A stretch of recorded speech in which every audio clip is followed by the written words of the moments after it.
using HTS in our customer machines right now.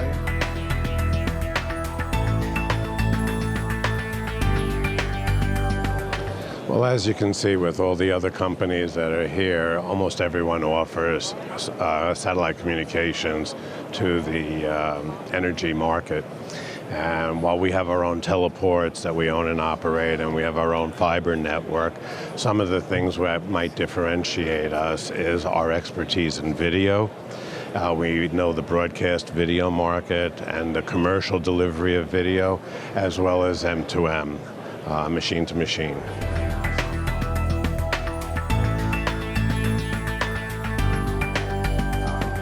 I don't necessarily think that the marketplace is less traditional than the others or just different than the others, because each marketplace has its own unique set of requirements.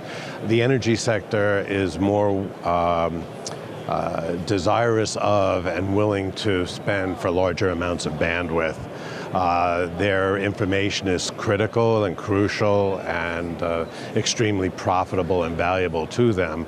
So getting the information quickly is of prime importance, and maximum amounts of uptime, minimal downtime is very important.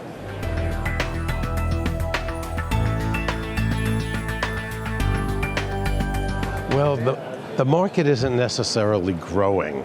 There are not a whole bunch of new customers entering into the marketplace. There's no new oil and gas energy companies coming to market. So what you see here is a battle for market share. And no one's going to be changing from one vendor to another vendor just for price per se. The opportunities present themselves by someone not meeting their existing customers' expectations, so that'll open up a window of opportunity, or having a unique set of value adds that the current provider doesn't offer.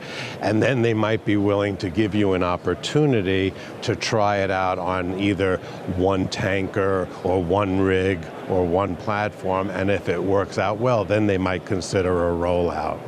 But the market isn't getting bigger, so it's making it a much more difficult market to compete in.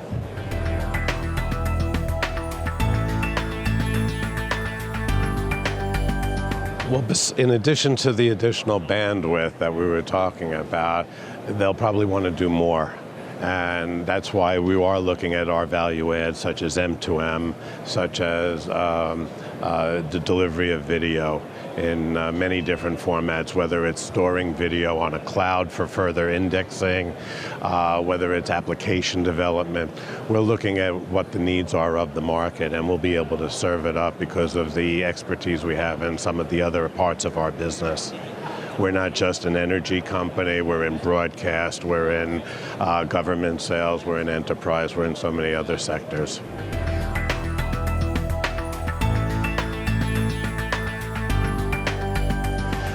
Not at the moment. We are signed up to be a VAR, a distribution partner for Inmarsat's new GX platform when that becomes available. But I think the most important thing to keep in mind is it's not so much that technology of what the pipe is. The customers, for the most part, want three things. They want reliable bandwidth at a price. They don't necessarily care whether it's KU, KA, C, L band. They don't care what brand it is. They don't care a lot of other different factors. They want those three things, and then it's a question of what quality of service do you bring, what's the customer support like, what value-added services are in the mix. But whether it's KA band or not isn't going to matter. What's really going to matter is how much bandwidth, is it reliable, and what's it going to cost me?